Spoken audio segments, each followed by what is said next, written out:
Well, it's so wonderful to have an opportunity to speak to all of you. Admiral, let me come to you first, Admiral Gupta. Let me ask you a quick question. When your fighter jet during 1971 was struck by enemy gunfire, when the controls of the aircraft became very difficult, you still pressed on with your attack and you managed to return to Vikrant. How close was it?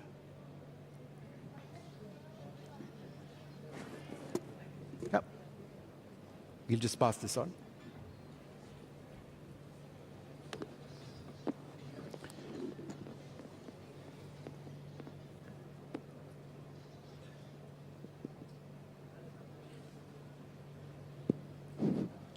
Yeah, it's working. Go ahead. At the spur of the moment, there was never any anxiety. I was leading another 7 aircraft behind me, so there was no question of giving up anyway, halfway. It never even occurred to me. All I did was reduce my power and reduce speed from 450 knots to 250 to gain control of the aircraft. And since all the other aircraft were following me, they knew exactly what was happening, and they allowed me to rendezvous with them on the way back. And I led the strike back again, 8 aircraft back on board Vikrant. It was really something we were trained for. Earlier, before this particular incident, we've had a number of anti-aircraft fire shells exploding around us. Like we saw in movies before, we had no such experience before. And they were really bursting all around us and shaking the aircraft. So we knew at one time, one of us would be hit. In fact, 8 aircraft were hit in all. But they all succeeded in coming back.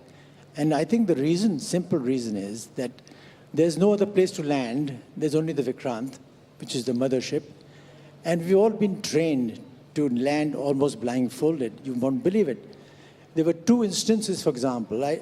I'm digressing a little, but I thought there were other 2 Veer Chakras when the windshields were smashed and they were brought on board in a section, and they landed on board without being able to see where they were going by their leaders. So similarly, the incident that happened in my case was just one of those incidents. But I think the real reason was that Vikrant was a limping ship. And Vikrant, to land on the ship under marginal conditions, was a challenge. And it was on that day. And thank you so much for sharing that experience. I wanted to go across to Vishal. You know, we've spoken many times in the past with you. When that casket carrying the mortal remains of your brother came back home, you opened that and you took your brother in your bare hands, right? And you felt that you were a man at that moment. What were your thoughts? Why did you do that? Good evening to everyone. So of course, you know, when we receive the coffin, incidentally what happens when a person dies, you start calling a person not with the name, but you call it the body, which I hated. So I always ended up, mentioning that when we opened the coffin and when I took the Vikram out, that was the first ever cremation for me in my life. And of course, I had a little tough with my father when we cremated him because I said, I don't want to lick my brother. And being an identical twin sibling, younger than by 14 minutes, we had shared a childhood which was very loving. But then, of course, since it was the first experience for me to really lit the pyre, I only thought that, I recollected my days when we attended our first SSB together, because I'm a thrice not recommended by the board, and whenever somebody asked me, Vishal, you never thought of joining the army? I always ended up saying that army never wanted a second Batra because one was enough, right? So I only ended up believing that, of course, I'll have to carry forward his legacy because I'm a twin sibling. And I personally thank God that I think the God wanted me to carry forward his legacy like this. And to me, the thought which still continues that Vikram continues to live because 25 years, it's been 25 years now, and the famous punchline, Ye Dil Mange Mo, I was just sharing with one of the journals here. I think General Dua, we were just discussing that, was it a Pepsi line or was it a Coke line? And now it is a Vikram Batra's line, right? So I think what he did for the country, to me, I fundamentally believe the soldiers never die. right?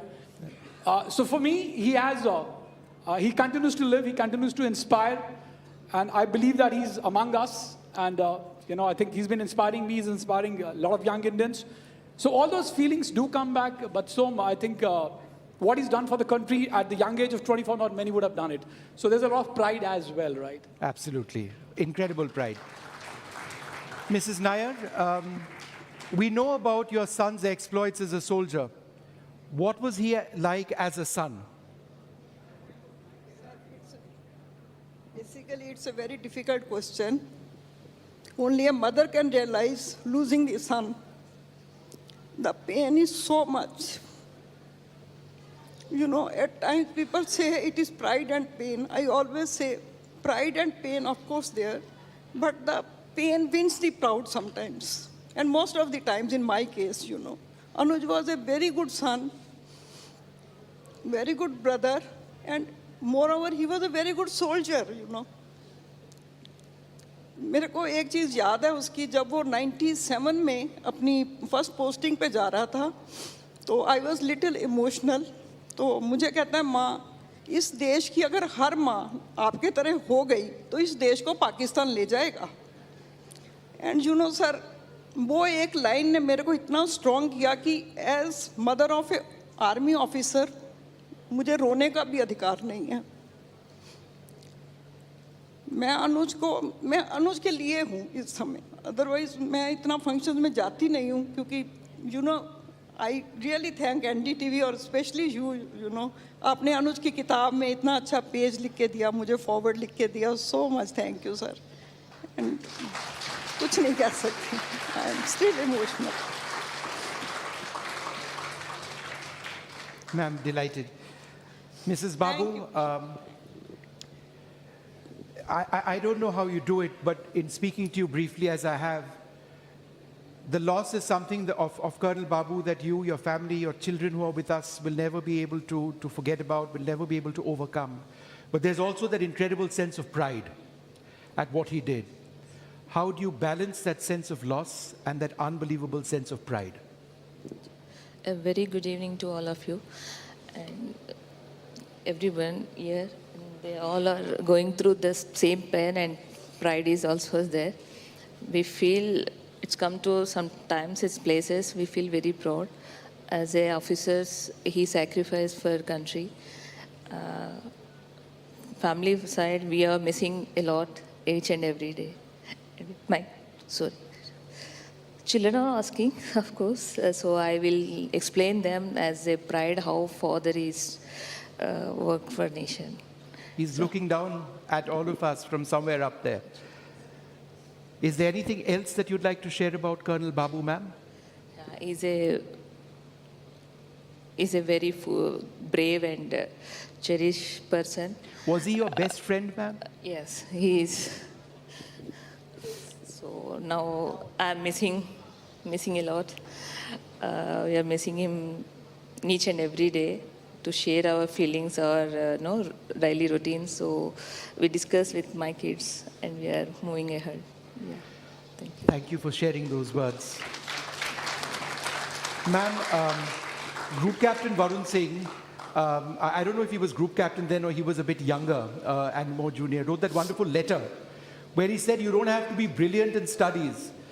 You just have to be who you are, and you have to be courageous and you have to be determined. I think that was his focus. Tell us a little about why he wrote that. Well, he was a very obedient child, that I would say. And I'm really glad that he imbibed values of respecting elders and especially his gurus. We are from a background of not teachers, but literatures. We there are many people in my family who writers, poets, etc. But I'm glad that he put into use that value which was imbibed in him at the right time to encourage children. And I'm proud of him, very proud of my son. our son, in fact. And, I think he's the son of India. We are all proud of him. well, thank you so very much. If I may take one more moment, I would like to take this platform as an opportunity to thank each and every living soul who has wished well for Varun, for his good health, to recover, and not just India, across the globe, I have felt that wave of warmth, that solidarity with us, which has made us going. I, on behalf of my family, are indebted and grateful to each one of you. I'm sure in your thoughts, words, and deeds, you have wished well for Varun. Thank you very much. Come.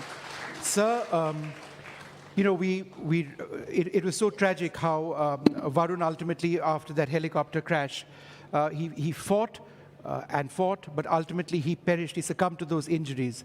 But he was a fighter pilot, and a brilliant one at that, just like the Admiral over there. And he was a brilliant fighter pilot of the Tejas aircraft when he encountered an unbelievable emergency. He had the option of ejecting. Some would have said perhaps he should have. Instead, he fought the aircraft and an incredible systems failure and landed it. And in the process, that problem was fixed. Tell us about Varun, the fighter pilot. You see,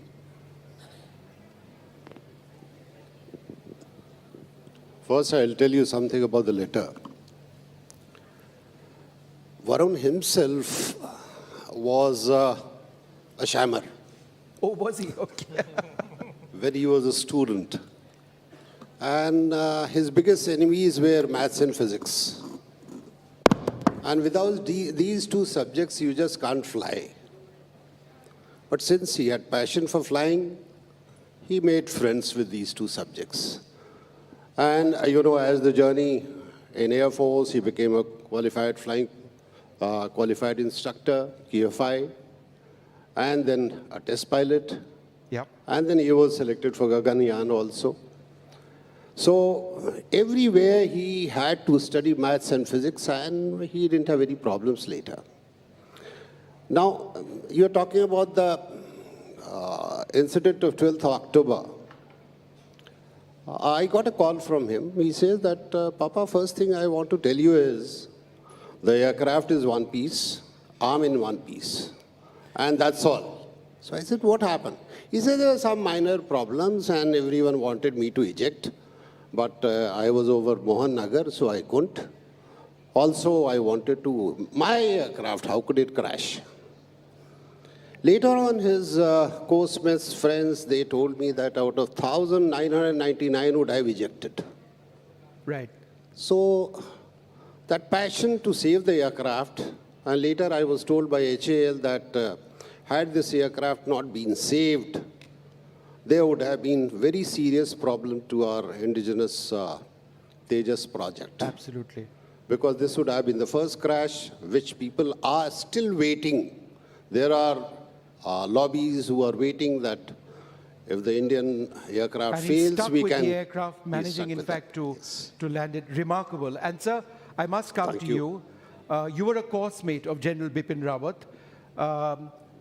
We know him as a soldier. We know him as a military leader. What was he as a cadet? Bipin was my classmate in addition to being the course mate in Also ND, classmate and course mate. and course right. mate. Where was this? Which school? Or? This was in the National Defense Academy. Right, at the end, right. Yeah. He was from the Charlie Squadron and I was from the Alpha Squadron. So same battalion, right across. I can sum up Bipin as, you know, I would say that from that time, he was just an example of officer and a gentleman. That's primarily the first impression that I had at that time. Most of us being shammers, as Sir rightly mentioned about shamming, and rogues in the class, the 53rd course, number 3 division of the social science stream, a lot of them must be actually waiting to hear what I'm going to say today. But amongst the rogues, Bipin was a balancing factor who shepherded us right through from that time onwards. A good friend, a thorough gentleman, right from the Indian Military Academy days when he won the Sword of Honor. He has always topped all the courses and has done all the criteria appointments in the army to reach the level of the first CDS, the right choice at that time by the government. And he has laid the foundation stone for the joint operations concept in Indian Armed Forces. Yeah. I really appreciate the kind of work that he has done in the 2 years. Thank you. Ladies and gentlemen, I'm sure you would welcome and honor all of these men and women, the families over here, with a standing ovation. I'd ask you all to please stand as we welcome them off the stage. Thank you so much. We feel honored and privileged to have the chance to speak to all of you, to remember your loved ones. All of you, thank you very much.